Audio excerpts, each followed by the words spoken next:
तो very good morning. और बहुत बहुत सारे फ्रेंड्स को मैं एक मैसेज देना चाहता हूँ, ये एक बात कहना चाहता हूँ। वेरी गुड मॉर्निंग कह के अपनी बात की शुरुआत करना चाहता हूँ। तो वे फ्रेंड्स, वेरी गुड मॉर्निंग। और आज अ, फिर आप सबके सामने आया हूँ अपनी बात रखने, अपना पक्ष रखने। ठीक है। तो जो है, आप पे हर लेक्चर में मैं कहता हूँ, कहानी बार बार कहना मुझे ठीक नहीं लगता कि अ, पढ़ाई लिखाई का एक हैबिट था। और और बचपन में जब क्लास 10th में ही थे तो माँ बाप के डर से पढ़ा लिखा। लेकिन और अच्छे नंबर थोड़े आ गए, या तो अच्छा था तो कई बस स्टूडेंट्स को पढ़ाया अपने अपने लोकेलिटी में। जब कई स्टूडेंट्स को पढ़ाया तो उससे लोगों ने कई तारीफ की कि आपका लड़का तो बड़ा पढ़ाता है। अच्छा सर, मेरे पिताजी और मेरे अंकल को कहा, तो उससे थोड़ा घमंड या उससे खुशी मिली, तो जैसे कि पढ़ाने की हैबिट हो गई। लेकिन आज थोड़ी दूसरी बात है जो मैं कहना चाहता हूँ। और ये मैं कहता हूँ कि जैसे मैंने अपनी कथा कई बार सुनाई है बार बार कि मैंने क्या पढ़ा है, बीटेक किया, फिर कहाँ क्या किया, क्या इंजीनियरिंग किया, फिर क्या मास्टर्स किया, वो तो छोड़िए, वो सब कहना चाहता हूँ। लेकिन ये भी और कह देता हूँ कि पढ़ने लिखने की कभी बहुत बड़ी इच्छा नहीं थी। क्रिकेट प्लेयर बनना चाहता था, लेकिन माँ बाप के गाली से पढ़ना पड़ा। इसमें पिताजी तो ऑफिस में बिजी रहते, मम्मी की गाली गलौज सुन के पढ़ाई करनी पड़ी। ये बात कहना चाहता हूँ आप सभी से, ठीक है। लेकिन अब चलिए, जो हुआ सो हुआ। आज पे आते हैं। लेकिन ये बात कहना चाहता हूँ, खुद से कभी पढ़ना नहीं चाहता था सचीमुच।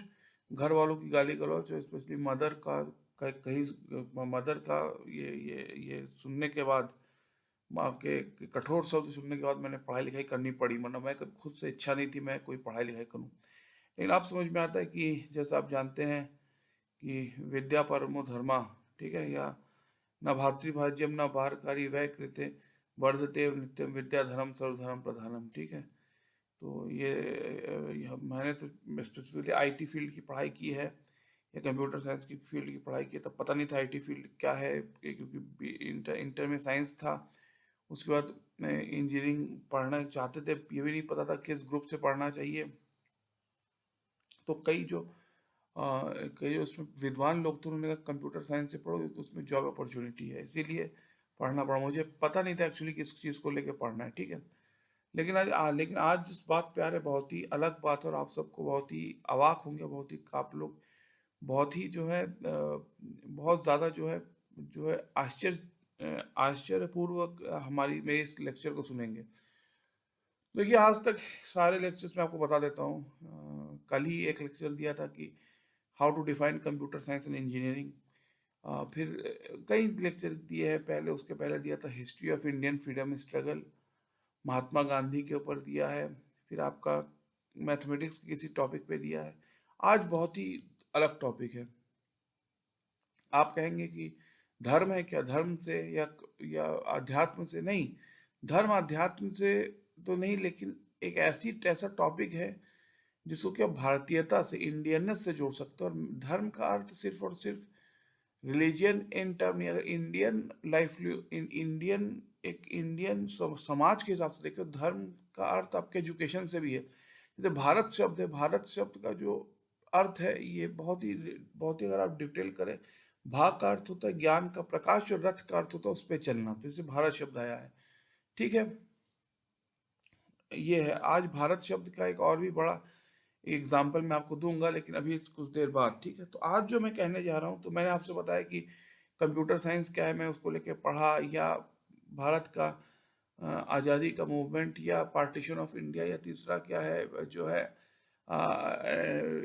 और ये सारी चीज़ जो है मैं आपको बताई। आज आज जो बताना चाहता हूँ वो भारत के ज्ञान से जुड़ा है, और एक कहानी का डिस्क्रिप्शन कर रहा हूँ जो कि आपको भारत से जोड़ेगा। ठीक है।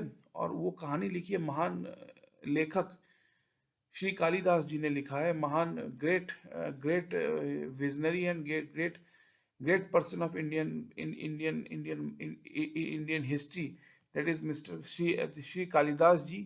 एंड द बुक और the topic is Abhijnanam Shakuntalam. Abhijnanam Shakuntalam की आज मैं चर्चा करने वाला हूँ। ठीक है। और जैसे मैंने कहा कि पहले तो पढ़ना ही नहीं चाहता, बचपन में क्रिकेटर बनना चाहता था, गाली गलौज से पढ़ना शुरू किया, स्पेशली जो फैमिली के सभी लोगों का जो आप गाली गलौज था उससे पढ़ना शुरू किया।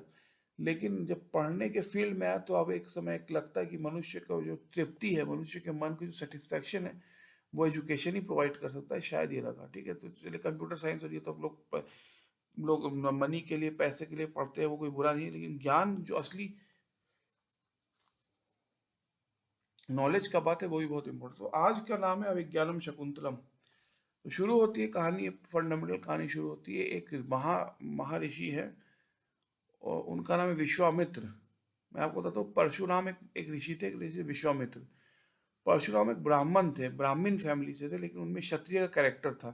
परशुराम ने जो घमंडी क्षत्रिय हैं या घमंडी जो राजा महाराजा, उनको 21 उनको उनका संहार कर दिए थे। 21 बार पृथ्वी क्षत्रिय के खाली हो गई थी, क्षत्रिय विहीन हो गई थी परशुराम जी द्वारा। ठीक है, और उन्होंने बार बार इस पृथ्वी को ब्राह्मणों के हाथ कर दिया परशुराम जी द्वारा। और विश्वामित्र दूसरे थे, जो कि एक क्षत्रिय थे, लेकिन वो तप तपस्या से वो ब्राह्मण का कैरेक्टर उनमें था विश्वामित्र जी के में। ठीक है, ये दोनों मैं बता रहा हूँ।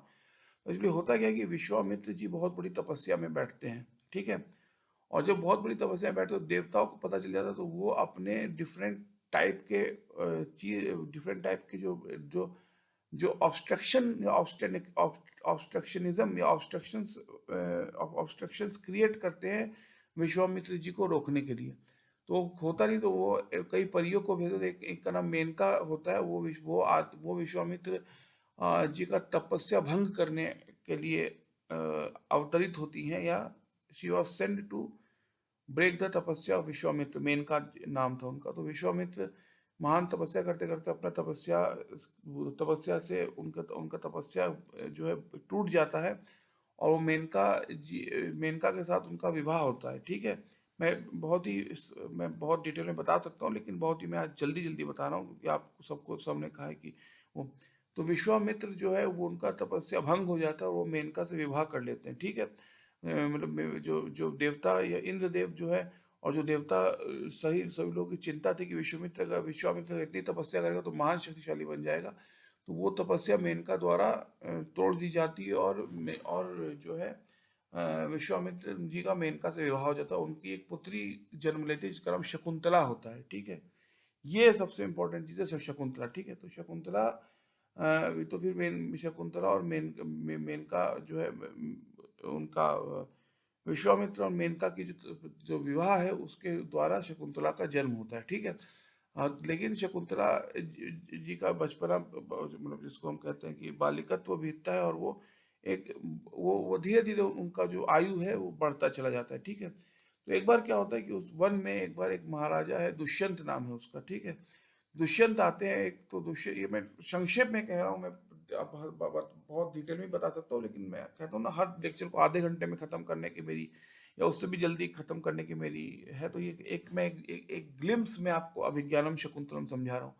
दुष्यंत आते हो, दुष्यंत और मेनका जब जब मिलते हैं उस वाटिका में कह लीजिए, या उस विलेज में, गांव में कह लीजिए, या उनका जो जो गुरु का जो मतलब जहाँ मेनका रहती है, सॉरी, जहाँ शकुंतला रहती है, वहाँ शकुंतला का और जो शकुंतला का और वन में शकुंतला का और दुष्यंत का आपस में मेल मिलाप होता है। तो फिर वो दोनों एक दूसरे से प्रेम करने लगते हैं, दोनों विवाह कर लेते हैं।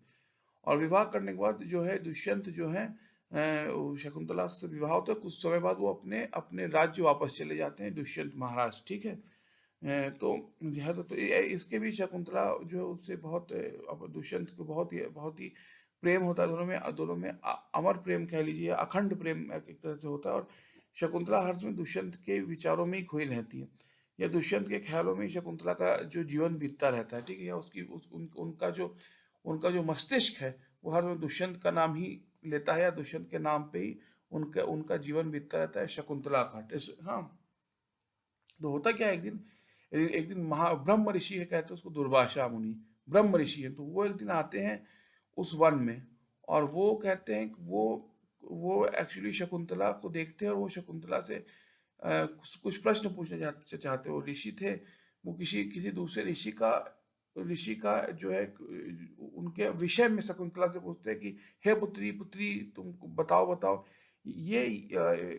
हे पुत्री करके उनसे शकुंतला से दुर्वासा मुनि कुछ प्रश्न पूछने की इच्छा रखते हैं। और जब ये होता तो शकुंतला एक्चुअली जो है वो सुनती नहीं है, वो अपने उस अंगूठे को, जो अंगूठा रहता है उसको देखती रहती है। और कभी दुर्वासा मुनि की तरफ, दुर्वासा मुनि एक दो तीन बार कई बार उनसे पुकारते उन्हें।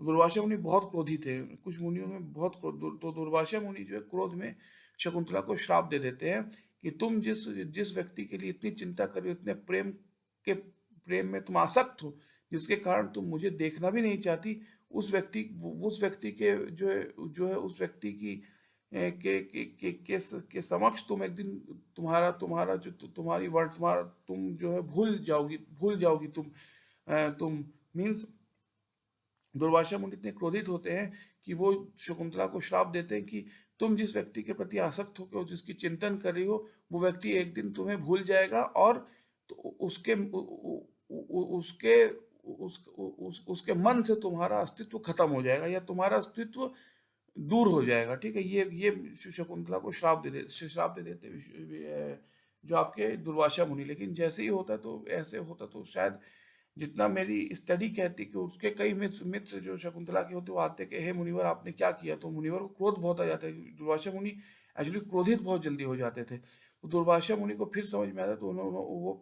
फिर वो उसका उनका क्रोध जाता, उन्होंने कहा तो वो फिर वो कहते हैं कि मेरे मुंह से अब निकल गया श्राप, ये तो मैं ले नहीं, अब जैसा तो हो चुका है, लेकिन मैं ये आशा करूंगा या मैं ये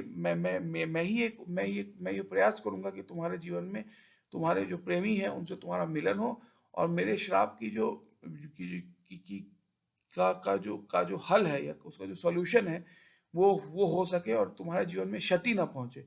ये शकुंतला को महान जो है विश्वामित्र जी, सॉरी वो दुर्वासा मुनि जी जो है कहते हैं। मतलब मैं फिर आपको समझाता हूँ, दुर्वासा मुनि आके पहले उनसे बात करना चाहते हैं, पुत्री पुत्री कह के उन्हें संबोधित करते हैं। शकुंतला अपने पति के जो है उनके उन के स्मरण में एवं खोई रहती है और अंगूठा लेके शायद खोई रहती है। जब दुर्वासा मुनि बहुत ही क्रोधित होते हैं, उसे श्राप दे देते हैं कि तुम जिसको स्मरण कर ली वो तुम्हें भूल जाएगा।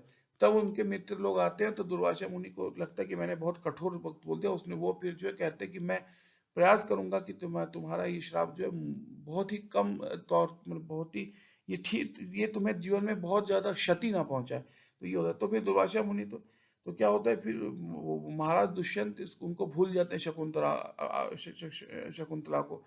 लेकिन एक दिन क्या होता है, वो जो अंगूठा रहता है जो महाराजा दुष्यंत शकुंतला के बीच में जो विवाह संबंध के कारण जो वो अंगूठा रहता है वो एक मछली उसको खा लेती है। ठीक है, और एक मछली जब उसको खा लेती है, बहुत ही की बात है, तो उसके पहले मैं आपको बताऊं जितना मैंने जितना अध्ययन किया है या मेरी जो स्टडी है, तो शकुंतला एक बार महाराज दुष्यंत के पास जाने का प्रयास करती है, लेकिन महाराज कहते हैं मैं तो इन्हें जानता ही नहीं हूँ, तो मुझे पता नहीं कौन है, क्योंकि शायद इस दुर्वासा मुनि के प्रभाव से महाराजा शकुंतला की स्मरण को उनके मन से निकल जाता है।